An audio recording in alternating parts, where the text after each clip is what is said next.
What's up, Penn Staters? Welcome to the Football Letter Podcast. This week, we welcome standout volunteer leader Mandi Duggan.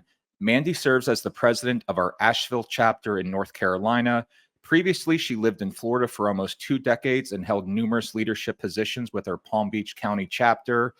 She is a Penn State grad, 1999, and here's when she knew that she wanted to be a Penn Stater. When Kerry Collins handed off to Kajana Carter to start the 1995 Rose Bowl, Kajana went 83 yards for a touchdown against Oregon. We all know how that game played out, 38-20, and we still consider that team a national champion. The New York Times considers them a national champion. Mandi, let's welcome you into the podcast and learn much more about you and the Asheville chapter. We're so glad you're joining us today. How are you doing today, Mandi? I'm doing well. How are you? I'm doing great. So we mentioned at the top the 95 Rose Bowl, and this is what you said. You said that was when, I believe you said you knew Penn State was going to be something special. So I'll stop there and let you tell the rest of the story. If maybe you can kind of take us back to that moment. You were a senior in high school trying to figure out the next steps in life. And what do you remember about that play and the impact that had on your college decision? It's funny how football, when I wasn't really that big of a football player, became the reason I wanted to go. I had 5 acceptance letters to different universities, and I wasn't sure where I wanted to go, what exactly I wanted to do. And then watching that game and just the crowd going wild in a stadium that wasn't at Penn State just really showed the enthusiasm that alumni and people around the world really had for Penn State. And that just made me think that my experience there was going to be different than any of the other ones that I had been accepted to. Oh my goodness. Wait, I have to stop with the next question. Here we go. What's going through your mind, Mandi?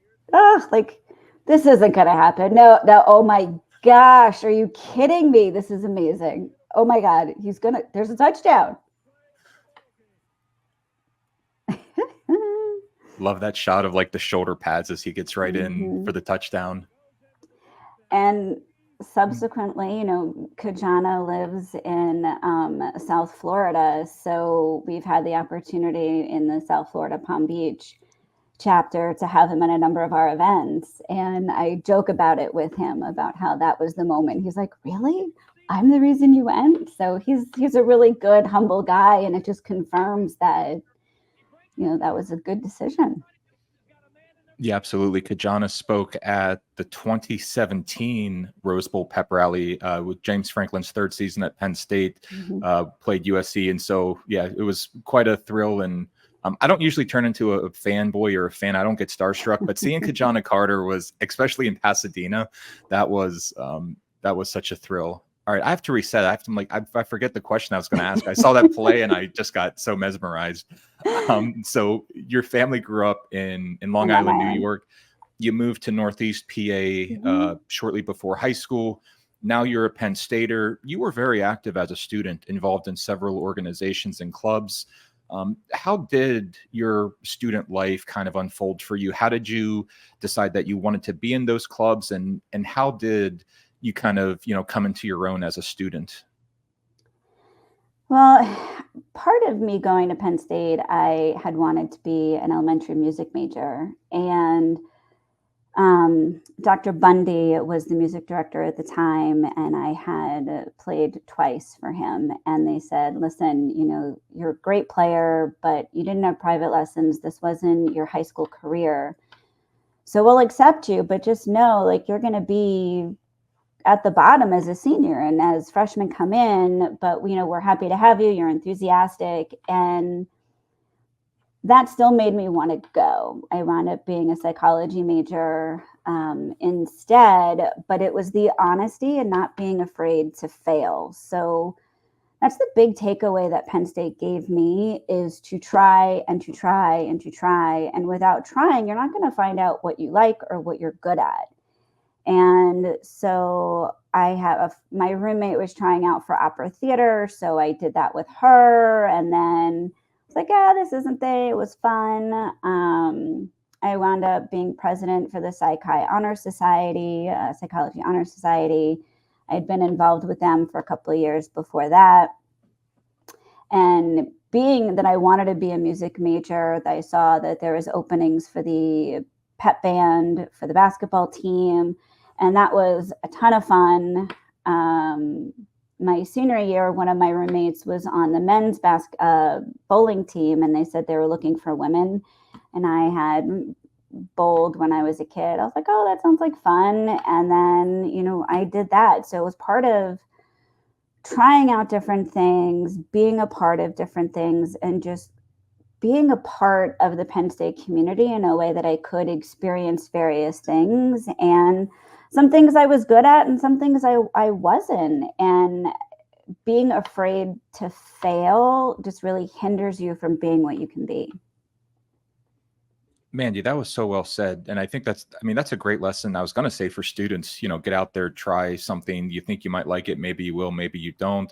But it's kind of a good lesson for just life in general. If, you're interested in something, just give it a go. So I'm glad to hear that, Penn State afforded you those opportunities. And that's a great segue too. So after you attended graduate school in Atlanta, and then you were in Florida. Why was it important for you, one, to stay connected to Penn State and to seek out your local chapter in Florida? Well, during my graduate school, you're so busy, it's so intense. It wasn't even on my radar. And then moving to Florida for a job, after I think my first year there, I had gotten notification about the Broward County Association. And so I had attended a couple of things. We had went to, I think it was the 2004 Orange Bowl. And I had hooked up with Broward County then. And the next year I got a notice that Palm Beach County had a chapter.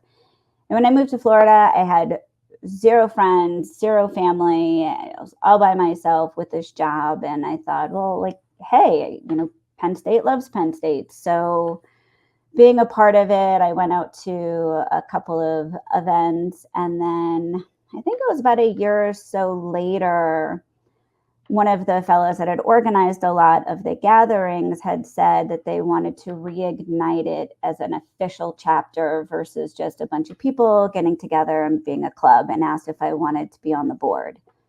So they reignited the board. And at that point, I had been at different positions. I was secretary, I was vice president, communications, membership, and the only thing I didn't do was president, because Palm Beach County had something like 2,700 alumni, and my husband said he would divorce me if I became president. So I just did everything else instead. And through that process, I made a lot of good friends. Some of them became family. Some of them became honorary grandparents to my kid. They were all very supportive. When we had my son, he had a lot of birth issues. They all came to the hospital. They set up a fund. They checked up on us. And then that's how they became family. So you never forget that.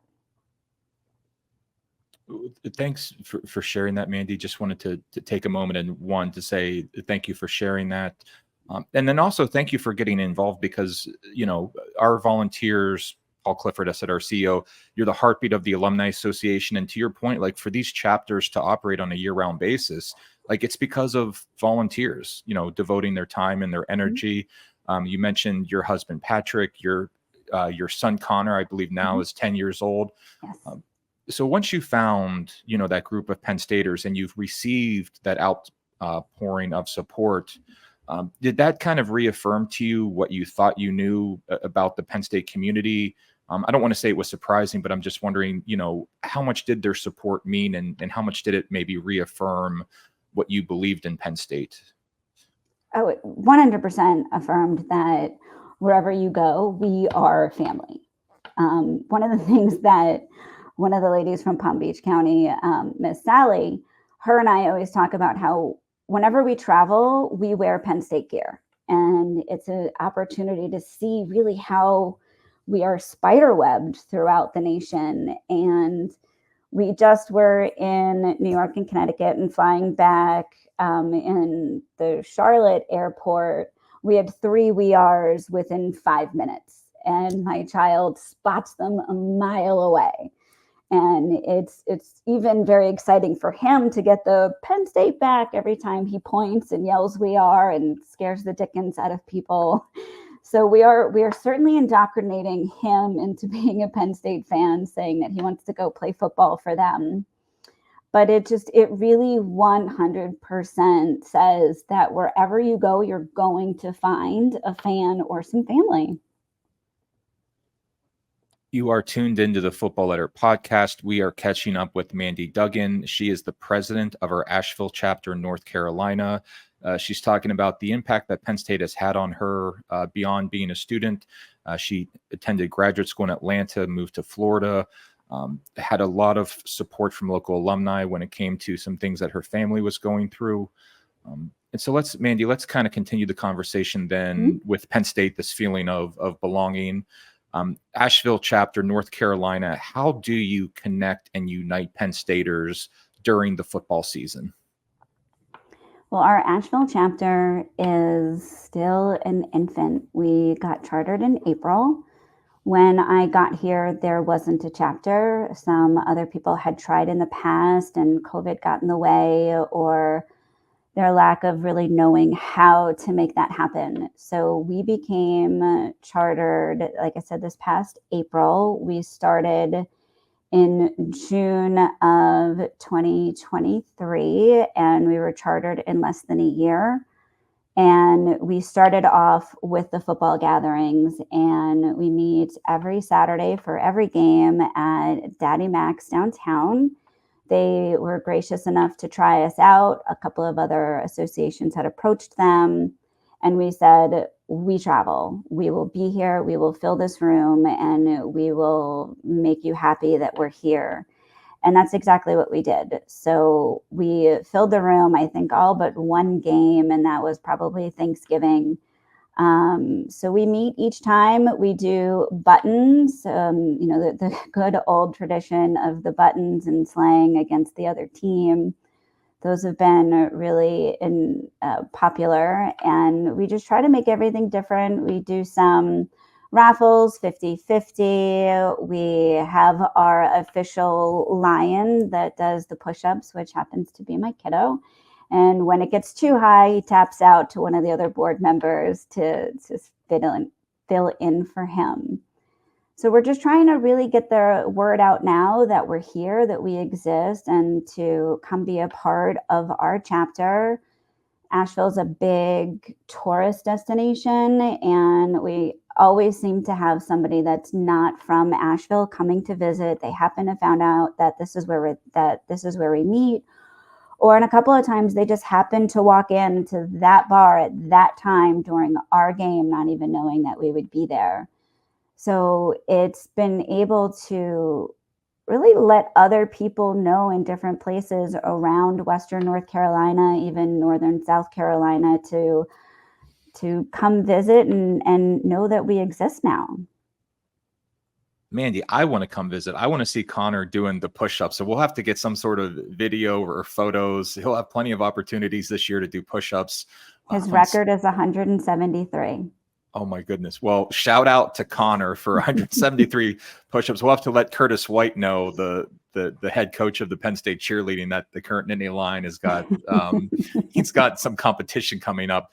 And I'll give a break, a little bit of we'll be gracious with the owner in North Carolina. That's ACC country. He's not used to Penn Staters. If you were going to another Big Ten town, they would say, yes, Penn State, we know you're going to travel. And so, but yeah, we'll be a little gracious there, but yeah, good to know that, of course, Penn Staters travel in Western North Carolina. Mm-hmm. And Mandi, our producer, Vince Langara, and myself will definitely get all the information out there about the chapter and help you spread the word.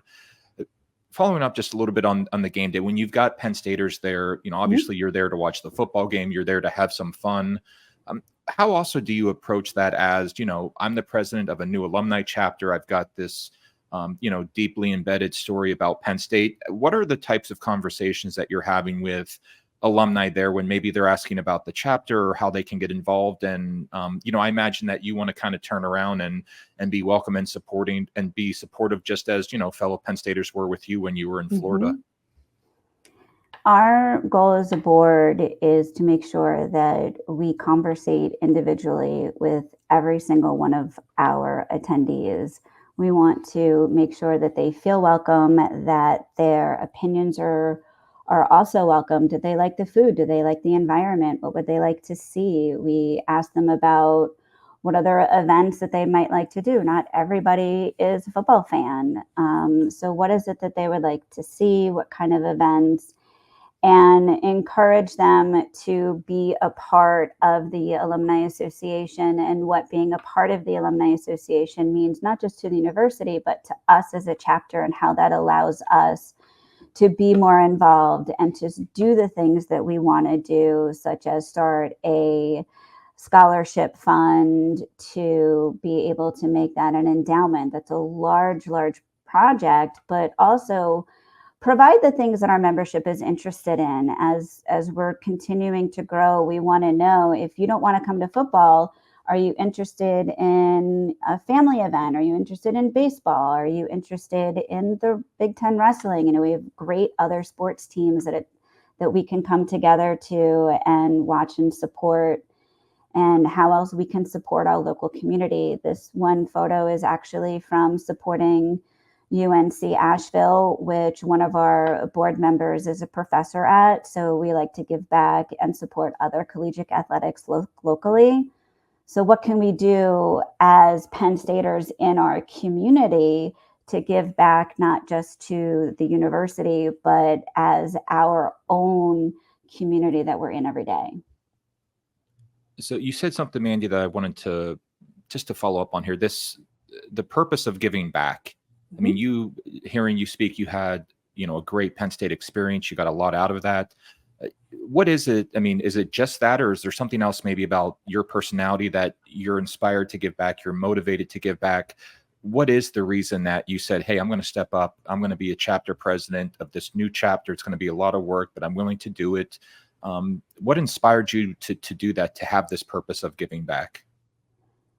The bigger thing is about how meeting these people, we're all transient. Florida is a transient state. Asheville is a tourist city. It's more transient as well. We only had 4 incoming freshmen this year. And so people need to find their tribe. They need to feel like they fit in and that they're welcomed. And some of these, people that you're seeing in these videos too, they've only been here a year. And this is also how they find their people. As we know, is there's going to be a common interest, and we're giving back to one another by providing the sense of belonging, especially in ACC country. We need to find that ability to connect with others. We can't do it alone, especially after COVID. People want to be around other people that are like-minded and have an interest. And the second you say, wow, you went to Penn State, it's an instant bond. So giving back to those people that gave to me when I moved to Florida is part of what I want to do for Asheville. You are tuned into the Football Letter podcast. We are speaking with volunteer leader Mandi Duggan. Mandi is the president of our Asheville Chapter, North Carolina. So, Mandi, we'll switch the tempo a little bit. We'll ask you some kind of quick hit questions here. What are one or two of your favorite campus spots on University Park or a Commonwealth campus that you like to hit up when you're back? Well, of course, it's the Creamery. I don't know that anybody would not say the Creamery. Definitely the first time I brought my husband to the Creamery, I thought he was going to explode with the amount of choices that he had. But, I like visiting the bookstore. I like going in there and checking out all the different shirts. I want to walk away with all the stickers and all the magnets and all the shirts and all the things, because it's so much harder to find. But then other places on campus. Like maybe underrated, that's maybe you have got a little, the bookstore was a good one, but maybe a place you like to visit that maybe is not at the top of the list for your typical Penn Stater. Center Hall. Like that's where I met a lot of just different people. The athletic housing is right near Center Hall. Pollock Hall, I think, was the dining hall. And so just being over there was where you wound up meeting different people. It wasn't just those that you went to dinner with or lunch with, breakfast, but you got to interact with even the other athletes that are normal people. Yeah, they're athletes, but they just want to be treated like normal people and say hello. And that's where we really got to, have that experience and say, look, you're just a student just like me. Yeah, that was back when they were also just, couldn't afford a pizza or anything else. They really were kind of, could relate to you like that. Mm-hmm. So I got to go back to the creamery. What did you get? What flavor, and what flavor did Patrick get? I am a peanut butter swirl diehard. So I always get that. And my husband got death by chocolate. Okay. Favorite Penn State game you attended as a student or as an alum? It would be, I want to say the 2008 night Ohio State game. We got killed, but had 25-yard line, fourth row tickets. So like you could talk to the guys, practicing and the kicker. And it was my husband's very first Penn State game. So we, walking in, and he went to UConn, and friends of his worked for Notre Dame. So touchdown Jesus, so this was like a big moment for him going to a night game at Penn State. And walking in, hearing the thumping, the crowd going wild, and the game hadn't even started yet. And he is walking up the ramp, and he stopped and went, "Oh my God." The whiteout, the energy, we kicked off the game. We wound up running down the field. We got a field goal, and that was the end of our excitement that night, where we wound up getting killed. We had to leave early. But bringing somebody else to see the magic, I think, was one of my favorite games. Well, let's stick with that. While you were watching, your husband's reaction, what was it like for you being able to see like somebody else witness it for the first time? It was, I was laughing because of the other experiences he had. He's been on the field at Notre Dame, and being a part of that environment. His friend had been one of the assistant coaches there as a grad student, so he's had plenty of large scale experiences. But hearing him say that this experience for him was one of the most best experiences he's ever had, compared to, I've already been to like 50 games in my as an undergrad. It was just a different kind of experience and magic and joy to say, like, this is it. Like, this is the epitome of college football, and this is why our stadium is always ranked in the top 10. Absolutely. So we are talking with Mandi Duggan. Mandi, we just have a few more questions for you, shifting back a little bit to the chapter volunteer aspect. What's your advice to Penn Staters who, maybe they graduated, 2 years ago, maybe they graduate 20 years ago, but they moved to a new area, and, they hear the stories about, the chapter events, wanting to get involved. What's your advice to them about maybe, why they should get involved, or maybe just a way to start? Way to start is just to ask.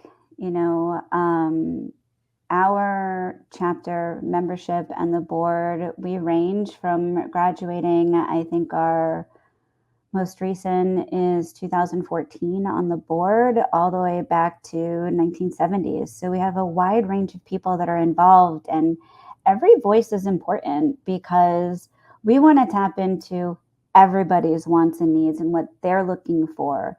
And what the newest graduate is looking for is different than who graduated in 1973. They're all looking for something different. They all want to find a different experience. And so their voice is important. Ask, see what, where are we meeting? What do you want to do? Send us an email. And I guarantee the board is always looking for some kind of help, whether it's just an idea for our pin slogans, or coming up with a theme for our football games, something to make it that you're invested in and want to be a part of versus just say, okay, I can watch this game at home instead. So looking ahead to the next year, Mandi, what are one or two things that you're looking forward to that your chapter has planned or you would like to do? So we have all of our football games planned out. We have our holiday cookie exchange already planned out. We do Thirsty Thursdays, so a networking event during non-football seasons. We are trying to put together a chili cook-off, which is proving to be a little bit harder than initially thought. And we're looking at things like maybe a bowling tournament or a cornhole tournament, something that the entire family can participate in and be active. Asheville is an outside town with hiking and beautiful venues. So we're trying to really be a part of that and find something that all of our membership would like to be a part of. So we just have one more question for you, Mandi. But before we do, just want to pause and just give a little bit more background on you and give you a shout out. So Mandi's a licensed mental health counselor, a licensed marriage and family therapist. I believe that's what your graduate school focused in. And so I'm reading your hobbies here. So you like enjoy baking, especially bread, but you also said something interesting. You said you have an inability to cook the appropriate amount of food for a family of 3. I can relate to that as myself, as a bachelor. Also, my parents, they still make food like there are 7 people in the house. And I'll go over to so it sounds like my parents, it sounds like, it's more than just my parents. It sounds like this is something that you can relate to as well. Absolutely. We always find an orphan, somebody who doesn't have family, who needs to spend the holidays or is down on their luck and not needing somebody. And so my ability to overcook allows us to invite those people into our family. And it's just, I love to cook and I can't do it. I cannot do it. I cannot appropriately cook for 3 people and not have leftovers for days. Well, it's nice. It's heartwarming to hear, of course, that you put the leftovers to good use. And so we'll get you out of here on this question, Mandi. We appreciate your time. When you look at kind of your Penn State experience, your Penn State journey, which we covered, being a student, being very involved, being a volunteer leader. In what ways, and this is kind of a large question, you can take it any direction you would like. In what ways has Penn State shaped you as a professional, as a person, and really shaped you and your life? I think what it's really taught me is that people from different places, different areas, different backgrounds, different experiences can really all come together under a common theme and a common good. And when you give other people opportunities, you never know what you're going to find, whether that's a friend, a family, marriage, in even networking and job opportunities. My very first job out of undergrad, the woman that hired me was a Penn State alumni. And so it just happened to be a coincidence, and you never know what that's going to bring you. And, as I mentioned earlier, what Penn State experience really did taught me is don't be afraid to fail. Try and try again. The experiments that fail teach you more than the successes that you have. And it teaches you to keep going, to persevere, and eventually you'll find it. It'll happen. It may not be on our time frame, but if you give up, then it won't happen. And Penn State really taught me not to do that. Mandi, this has been such a thrill catching up with you, actually meeting you. We are wishing you all the best in Asheville, North Carolina. We are certainly going to do everything we can to promote what you and the chapter are doing. No doubt the chapter's in great hands. We wish you all the best. And let's have you on the podcast again in a year or two and hear about all the progress the chapter is making, if that sounds okay to you. I'd love it. Thank you so much. All right, Mandi Duggan, everyone. Thanks. What's up, Penn Staters? Welcome to the Football Letter Podcast. This week, we welcome Alumni Association CEO Paul Clifford. Paul is going to talk about how we've been uniting alumni and fans all season on the road with the Roar Tour. And in addition, we are going to be hosting a Roar Tour this Friday night at Medler Field, the night before Penn State hosts SMU in the inaugural 12-team college football playoff. It has been an exciting and electric football season. We're going to get Paul's thoughts on traveling with alumni during the season, our recent trip to Indianapolis for the Big Ten Championship, the big weekend ahead on the University Park campus for the college football playoff. And we're also going to have a little bit of fun with Paul. We'll get his thoughts on maybe some other Penn State topics. Either way, this will be a fun conversation. If you're a Penn Stater, you know our next guest, Paul Clifford. Paul, I see you all the time. How are you doing today, sir? I'm great, John. Thanks for having me on the podcast. It's good to be back. Absolutely. And so as we had mentioned, we had just got off the bus in Indianapolis the week before. That was, I don't want to say an unexpected trip because Penn State finished 11-1 in the regular season, but going into that final Saturday, I guess we needed a little bit of help from Michigan, and we got it. And so, whether we're at Indianapolis or elsewhere across the Big Ten landscape or even across the country, what has been the importance of uniting alumni and fans throughout the season and giving them a place to gather on the road? Yeah, John, you're exactly right. We needed everything to bounce our way for us to get that trip to Indy, and fortunately it did. And I think, Indianapolis and the trip out there and the response of alumni and fans, I think it's just quintessential Penn State, right? We had 6 days notice to put together events, for our fans to put together travel plans and to get out to Indy. And boy, did we ever show up. I mean, it seemed like 75% of the stadium was Penn Staters. And, as Bo Nickel says, that's what we do, right?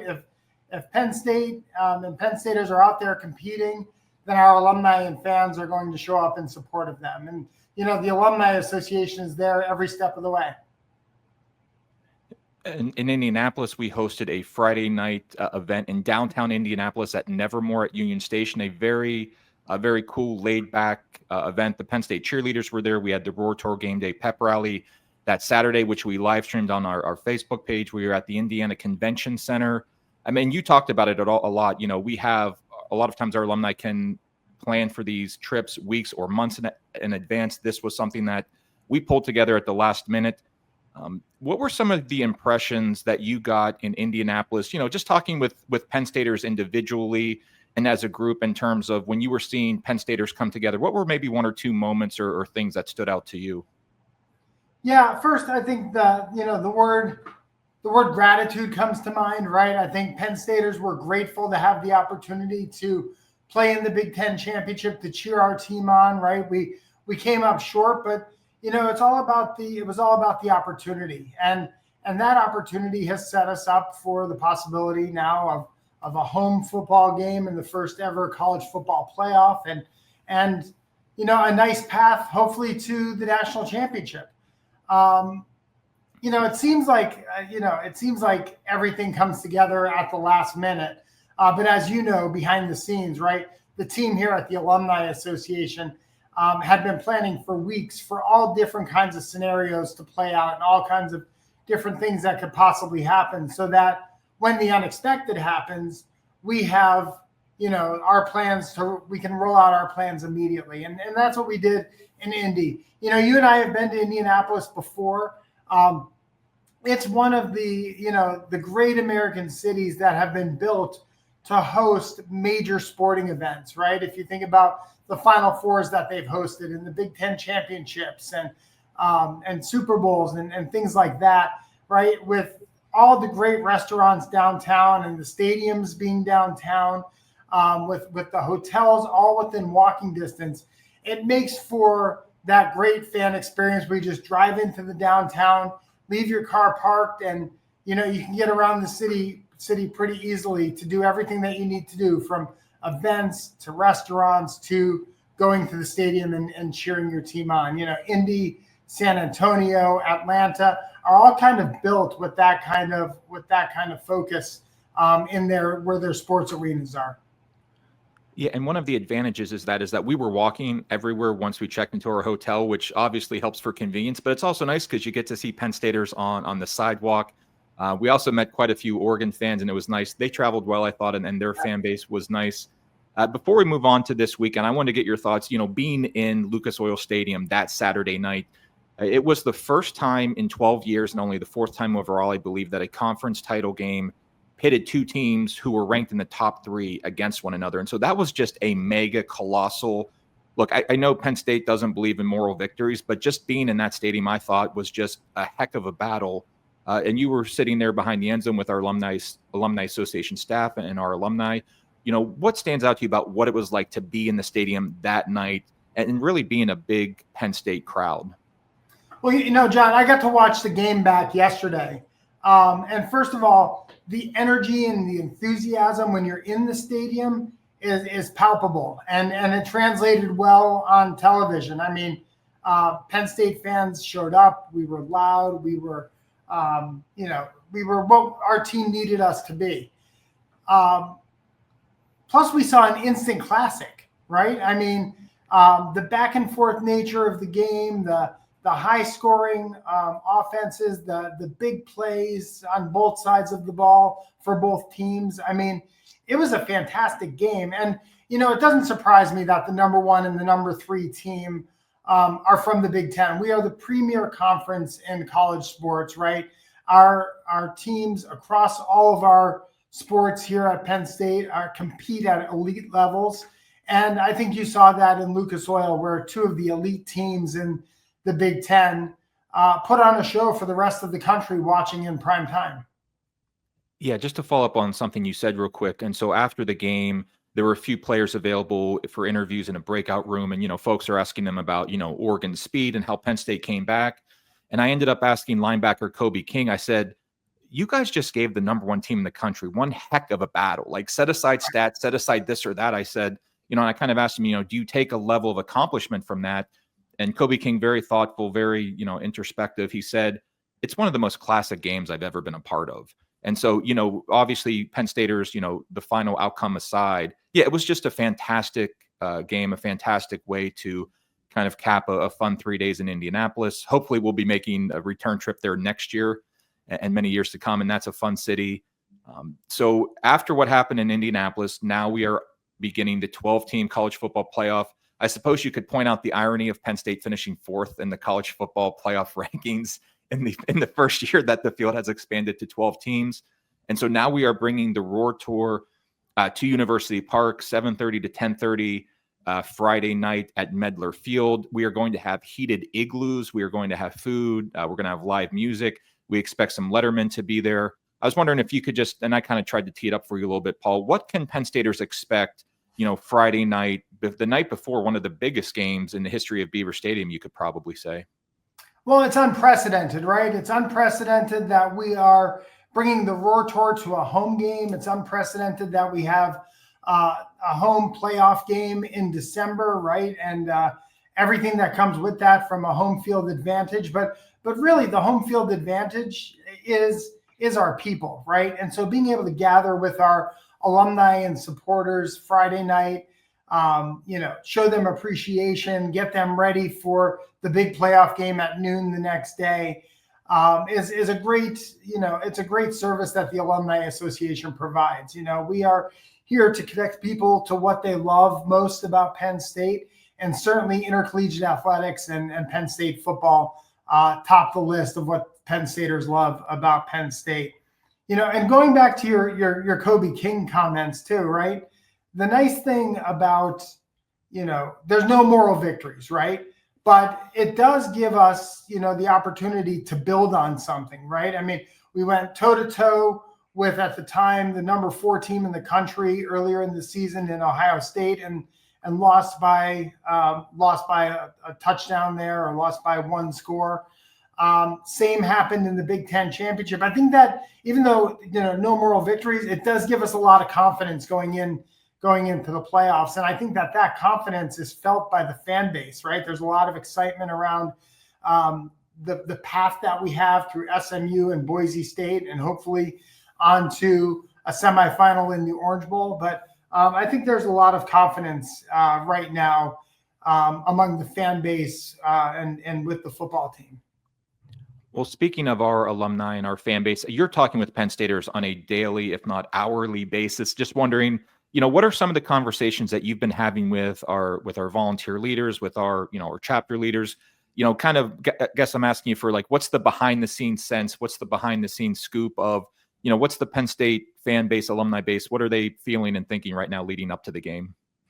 It's a lot of excitement, right? A lot of finally, right? We finally get the chance to compete in a tournament style, whether it's the 4-team or the 12-team tournament, and actually have it settled on the field, right? There will be at the end of this no debates as to who number one is, right? Number one will win that final game.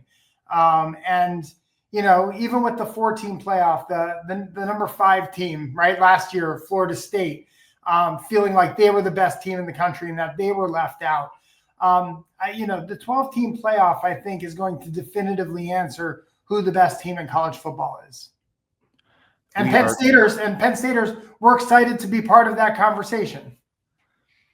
Yeah, absolutely. You are tuned into the Football Letter podcast. We are speaking with Paul Clifford. If you're a Penn Stater, you know Paul. Paul is the CEO of the Penn State Alumni Association. He is the leader of the largest dues-paying alumni association in the world.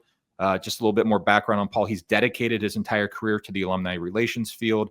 He earned his MED degree in higher education from Penn State in 2020. Paul grew up in Pennsylvania. He grew up reading the Football Letter and John Black and going to the Penn State football games and visiting the Nittany Lion Shrine. And we'll get to some of those topics here in the next couple of minutes. And you talked about kind of Oregon, and now we've got SMU. And just, you know, from a Penn State fan's perspective, something that I've kind of enjoyed is seeing new teams for the first time. So seeing Oregon, at least myself, for the first time, seeing SMU in person for the first time. You know, if we can beat SMU, go out and see Boise State. So, you know, I feel like there's something gained, or at least something, you know, when we talk about the experience of following Penn State football, you know, just seeing new fan bases in person, seeing new teams, new playing styles, I think is a little bit noteworthy. And I think SMU does have a certain level of cachet when they come into Beaver Stadium. So we try to toe the line. First things first, SMU on Saturday. But we do have Fiesta Bowl tour packages pre-sales open. I was wondering if maybe you can kind of give Penn Staters a little bit of a heads up of what we have planned if and when we do go to the Fiesta Bowl, and how we can unite Penn Staters out there. Yeah, well, look, the Alumni Association goes where the Nittany Lions are, and our Fiesta Bowl tour packages is aimed at making that as easy as possible for Penn Staters to go out and support the Nittany Lions. You can find information on our website at alumni.psu.edu. But everything from when you get off the plane to when you get back on the plane going home as Fiesta Bowl champions will be taken care for you by the Alumni Association. We have you know, premier accommodations at a fantastic hotel. We're going to have events that create more Penn State memories. We'll obviously have our epic pep rallies that we've become known for over the years. But most importantly, I think you will be able to be part and have a sense of community that you belong to at Penn State by traveling with other Penn Staters, by staying at, you know, the same hotel as other Penn Staters, and really taking that community on the road wherever we go. And along the lines of spending time with Penn Staters, creating memories, just maybe taking a little bit of a broader look on the traveling that we've done this football season, West Virginia, USC, Wisconsin. We also went to Purdue, and you spoke with Indiana Chapter President Todd Troop, and their tailgate that they had at the RV spot was pretty impressive. And we spoke with Todd. Just wondering, you know, what are maybe a couple memories that stand out to you from, you know, this past season, if or even you could even maybe reach back into the last couple of years, but you know, what are one or two things that maybe stand out to you from this past season traveling? You know, certainly the response of Penn Staters going on the road is always impressive, right? And the lengths that Penn Staters go to see Penn State play, right? For example, good friend of the Alumni Association, Captain Tom Ulmer, U.S. Navy. He runs ROTC at the University of Missouri now.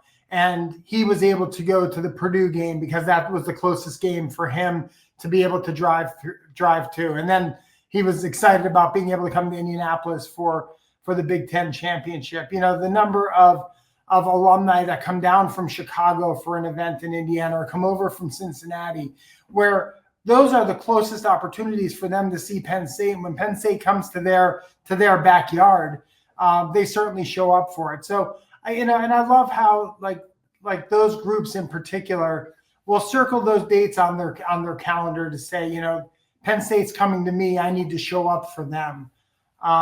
But yeah, this season, John, has been it's been fun. It's remember the old movie Planes, Trains, and Automobiles? It seems like we've taken every mode of transportation to get to where we needed to go, whether it's the bus out to Indy or flights that we've had to take to get to locations, or just jumping in the car to get down to West Virginia. I think there was even a scooter ride involved out at Purdue, where I parked way too far away from the tailgate and had to jump on one of those rental scooters. But by any means necessary, Penn Staters show up for their Nittany Lions. Yeah, and we have the video and the photo of the scooter ride. I don't know if we're going to be showing it today, but that at some point in your career at Penn State, Paul, that's going to make an appearance.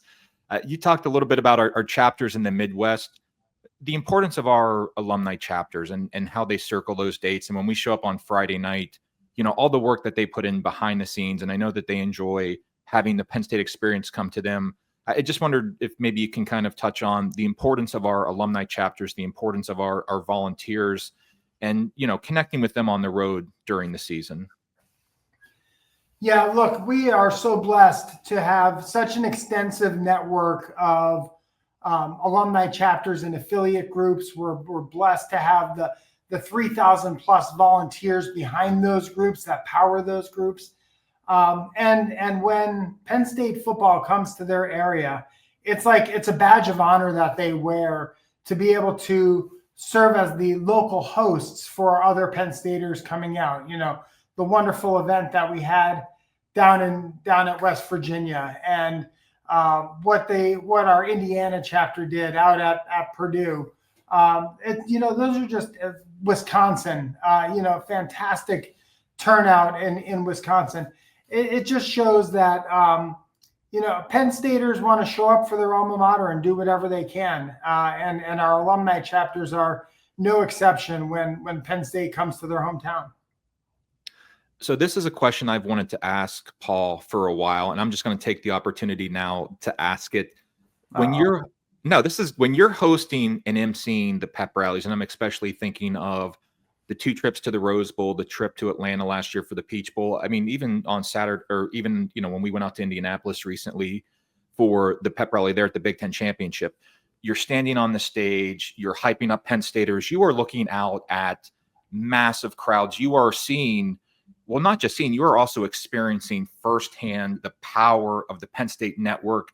When you're on the stage, it's like you're a player on Beaver Stadium. What is going through your mind? What are you thinking? What are your emotions like when you're sharing that moment with Penn Staters on that big of a stage? Yeah. Honestly, John, I can't believe I get to do the things that I get to do in my job. I mean, to be able to stand as a representative of this university up in front of, tens of thousands of fans at the Rose Bowl, or, 4,000 fans out at the Big Ten championships, right on the greatest stages that our university has competed on. I count myself a lucky person to be able to do that. What am I feeling in the moment? I'm terrified in the moment. I don't want to say the wrong words. I don't want to pronounce people's names the wrong way. I'm as nervous as I am at anything when I'm on those stages. So I wish I could truly enjoy those moments. I do take a lot of pride afterwards, right? But I wish I could enjoy it in the moment. But I'm terrified when I'm up there, just wanting to do right for Penn State. You are tuned into the Football Letter podcast. We are speaking with the leader of the Penn State Alumni Association, Paul Clifford. Paul is a Penn State grad. He's also a Pennsylvania native, grew up in Pennsylvania, going to Penn State football games. And I kind of wanted to get your thoughts on that, Paul. We've got a few minutes left. You've talked about attending games at Beaver Stadium growing up on those, those car rides with your family. If you're willing to share, I'm just wondering, how did you start to build that connection to Penn State football, growing up as a youngster and going to games, and how important or how much more meaningful does it make your current role, knowing that, in some ways this has come full circle for you? Yeah, my dad used Penn State and Penn State football in particular to build family, right? It became our family tradition that we would come out here on fall Saturdays, and Penn State football was how he got time with us, right? I talk about the car ride because the car ride, I think, was his favorite part of the trip. The 2 hours down here and the 2 hours back from the Hazleton area was his time to catch up with us, right? To find out what our week was like, and to just have that kind of captive audience with us as we were, growing up, in our teenage years, where we don't always seek out our parents to talk to, right? To get to Penn State, you had to get in that car, and so it's those conversations, it's those. I think that's how it really became a strong connection to us. Is that Penn State for us has always been about family, and we've had some great moments here at Penn State and in Beaver Stadium growing up. I consider myself lucky that I had the opportunity to go to Division I football games. I didn't fully appreciate it when I was 9, 10, 11 years old, but I realize that that's not an opportunity that many people get as regularly as I had the opportunity, and so I'm grateful for that. I'm grateful for how my dad kind of instilled the love of education, a love of Penn State, and a love of football with us, and really what translated into a love of family. You've seen me write in my columns when people ask kind of what's my favorite building on campus. And I know it's cliche, right? But my favorite building on campus is Beaver Stadium. And it's not necessarily because of any one kind of special football moment that has happened there. It's because, my memories of my family are the strongest on campus when I'm in and around that stadium. We lost my brother to a car accident in 1999, and the strongest I feel his presence here at Penn State is when I'm in that stadium, because I can remember when we were sitting there as kids, sitting next to each other. I always tell the story. My dad had 2 season tickets, and so for the 3 of us to go to the game, he would have to find a single ticket somewhere else in the stadium, and so he would take us to WA row 27. Seats 1 and 3, and put my brother and I there. And he'd say, okay, don't move from here. I'll come back after the game. And so we would sit there together and watch the games. And after the game, from wherever he was sitting, he'd come back and get us. I mean, my strongest, I feel my strongest memories about my family are when I'm in and around that stadium. And I'm grateful for that. Just want to take a moment to pause and say thanks, Paul, for sharing that. And, so much about what makes Penn State and Penn State football, special to families is what happens, before and after the game and off the field. And so I just wanted to take a moment to pause and say thanks for sharing that. Yeah. If you've got, we'll ask Paul 2 more questions. I think we're up against it, but we'll ask you 2 more questions here. Right. Another part of Penn State football for you growing up that you've talked about is reading the football letter from John Black, and having the opportunity to meet John and work with him and travel with him and just break bread with him and have just have dinner with him on the road. What stood out to you about what it was like to meet John and kind of see that process behind the scenes and how he works, and not just him, but him and Steve Manuel, how they work together? Yeah, look, from growing up as a kid, my dad was a life member of the Alumni Association. And so every Thursday in the mailbox would be the football letter. And I would look forward to him coming home with the mail. I couldn't wait for him to come home with the mail so that I could read, the story of the previous game and see all the stats. And it was part of how we got ready for football weekend, right? The football letter came on Thursday. We'd go to the high school game on Friday. We would go out to Penn State on Saturday, and on Sunday we'd watch the Eagles lose. That was what our family did that was our football weekends. And the football letter certainly was that indicator of Football weekend is starting now because the football letter arrived. John Black in particular, there are so few times in our lives where we get to interact with greatness. And while John was a legendary writer and a great kind of servant leader to the Alumni Association, John is one of the best human beings that I've ever been around. He's the quintessential gentleman. He sets an example for what it really means to be a Penn Stater and how to carry yourself and how to, treat other people around you. If you've ever had a conversation with John Black, you feel like you're the only person in the room and you feel like $1 million when it's over. And, it's just, he has that way of making everyone feel important and special. And I'm grateful to have had the opportunity to be around that and to have that as an example that I strive for and fall short of way too often. But still, to have that example and to be able to be within the reach of an icon like John Black has been truly special.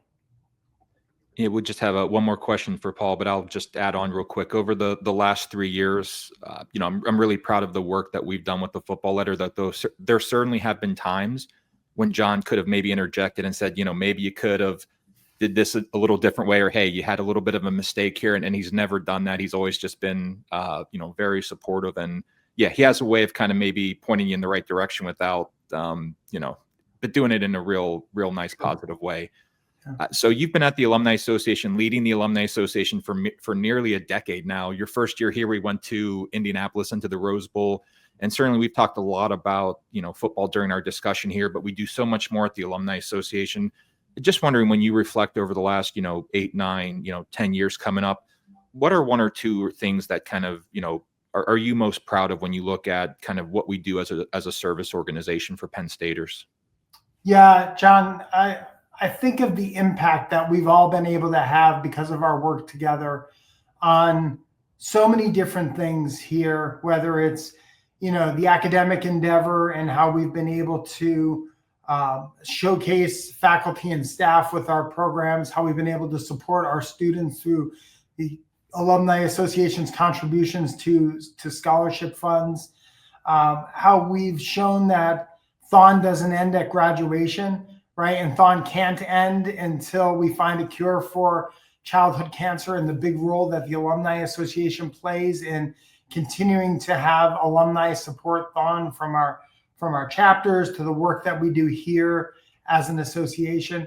I'm really moved by the impact that we've been able to have over the last decade.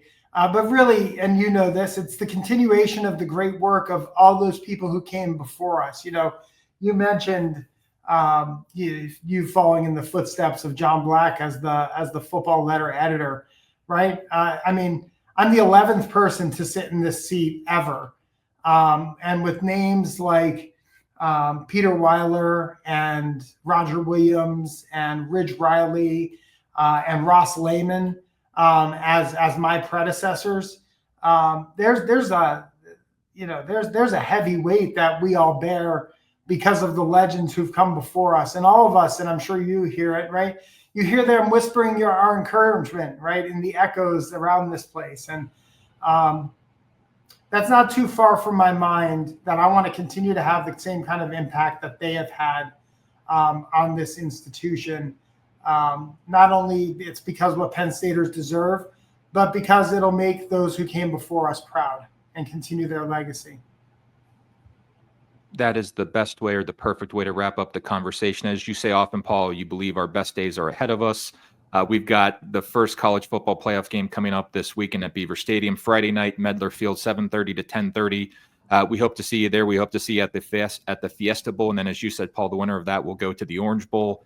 But first things first, bring on the Mustangs. And we're looking forward to making a lot more memories with our alumni this college football season and beyond. So, Paul, we know you're a busy guy. We appreciate you stopping by, and it's always nice to catch up with you, Paul. So thank you, sir. Thanks, Sean. I appreciate it. Great job with the podcast.